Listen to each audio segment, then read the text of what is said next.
What's going on? My name is Jason Parks of the Media Captain. Today we're going to talk about how often should you be blogging for your business. So one of the first things that I always want to start with is quality over quantity. You want to make sure that your blogs are of high quality. I can't tell you how many websites that we've audited and that we've set up strategies for where they have 200 blogs and 170 of them are garbage. They're thin content. They don't provide a lot of relevance.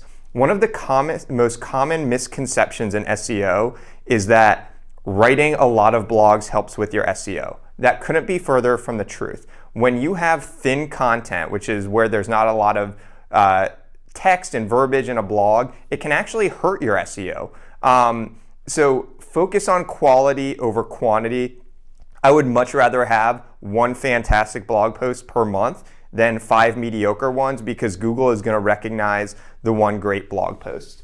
Okay, so the next one is the type of industry. If you are in a news industry, let's say you are a New York Giants fan and you start a Giants blog, right? And well, for that, you could be blogging about the team on a daily basis because there's updates from practice and there's news that come out. So that's something where you would probably be blogging daily, but that's a news-related website.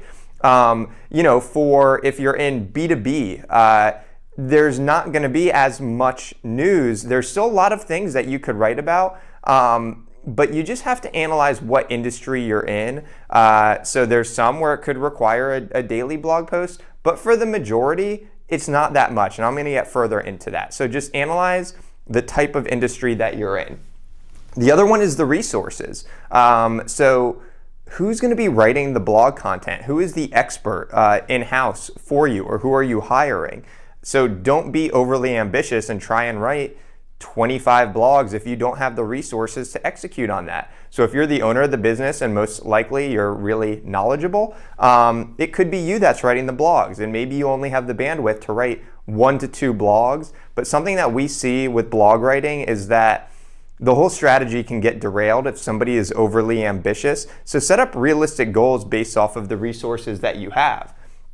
What are your goals for the blog? For the Media Captain, we are a digital marketing agency. So my goal is I want to write content that people, we're based in Columbus, but the beauty of a blog is it has bandwidth and it can spread. So I want people in California, in Arizona, and all over. I want them to be reading on digital marketing topics and then be contacting the Media Captain so we could help them with services.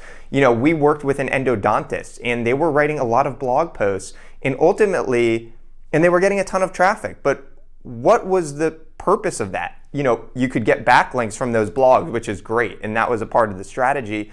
But for an endodontist, they could only see people in Columbus, Ohio. So you have to be thinking about what your goals are for the blog.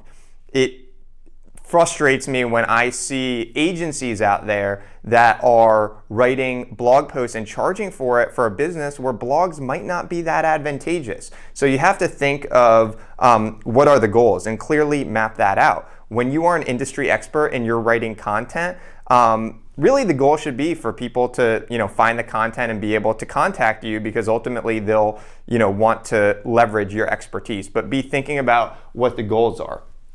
Okay, so the big question, what's the number? Start with 2 blogs a month.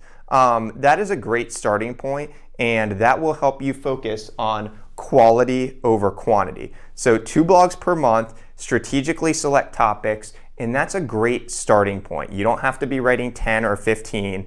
And if you start succeeding with those 2 blogs, then you can invest more resources into it. So that's what we always say, start with 2, unless you're in a type of industry like I mentioned earlier, which was like media related. Of course you want to track performance. So use a software like SEMrush or Moz. Track your keywords for your blog. When you write the blog, is it ranking in the top 50? Is it ranking in the top 10? Anytime we post a blog, we want to be ranking in the top 10 for the topic that we're writing about. And we're strategically selecting our topics based off of what we think we can rank for. So you want to track performance. You also want to be strategic in the topics that you're choosing. If I were to write a blog on what is SEO, I'm sorry, but there are so many larger companies like an SEMrush and a Moz that blog all the time, and I'm not going to outrank them. So I have to be very strategic in selecting topics that are a little bit more niche and that I have the potential to rank for. And then, of course, you want to track performance. The last thing is you want to distribute your blog. Don't just write a blog, post it, and nobody read it. It's the equivalent of writing a great book and it just collecting dust. Make sure that on your blog you are including it in an email newsletter, that you're posting it on social media, that you're really promoting the blog as well so people visit it. Google likes that when they start to see traffic coming to the blog. So how often should you blog? Start with 2 blogs a month. That's a great starting point. Track the performance, strategically select topics. There's no right or wrong answer for this, but I always like to just give the right framework to get people started. My name's Jason Parks with The Media Captain. If you ever have any questions, send me an email, info@themediacaptain.com. And don't forget to subscribe to The Media Captain on YouTube.